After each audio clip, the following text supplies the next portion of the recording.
Sino si Sara Duterte?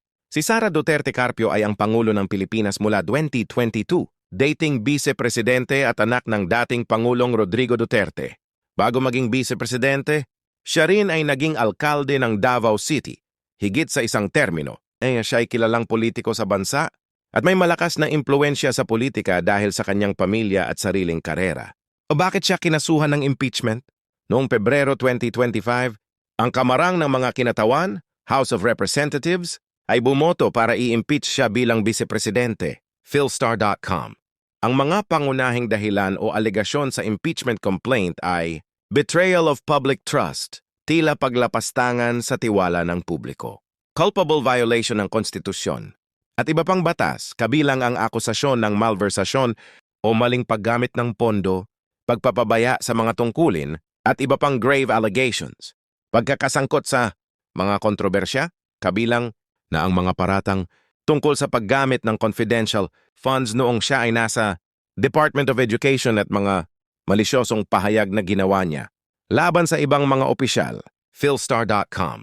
Ang impeachment complaint ay sinuportahan ng maraming mambabatas, mahigit 200, at ipinasa sa Senado para maging impeachment trial, whatzoopilipinas.com. Ano ang nangyari sa impeachment? Na-impeach siya ng korte ng mga kinatawan at ipinadala sa Senado para sa trial, Philstar.com. Ngunit pinawalang bisa ng Supreme Court ang impeachment dahil sa technicality. Ayon sa konstitusyon, hindi pwedeng magsampa ng impeachment laban sa isang opisyal ng higit sa isang beses sa loob ng isang taon. Ito ay titawas na paglabag sa one-year rule, Philstar.com. Dahil dito, hindi natuloy ang impeachment trial sa Senado, Philstar.com. May bagong mga sumbong pa rin laban sa kanya, kabilang ang mga reklamo ng plunder at graft na maaaring humantong sa bagong impeachment complaint sa hinaharap, japantimes.co.jp. Bakit may impeachment complaint? Hindi ito dahil sa isang simpleng issue. Lamang, maraming grupo, mga civil society organizations, ilang mambabatas at iba pang sektor ang nagsampa ng reklamo laban sa kanya dahil sa mga alegasyon ng abuso sa kapangyarihan, maling paggamit ng pondo at iba pang batas na nilabag, Philstar.com. Paano ang proseso ng impeachment?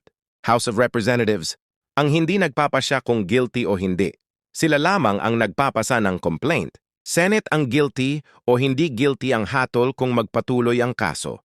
Supreme Court ay pwedeng mag-interpretasyon ng konstitusyon at mga proseso tulad ng nangyari dito. Hindi natuloy ang kanyang impeachment trial sa Senado dahil sa constitutional technicality.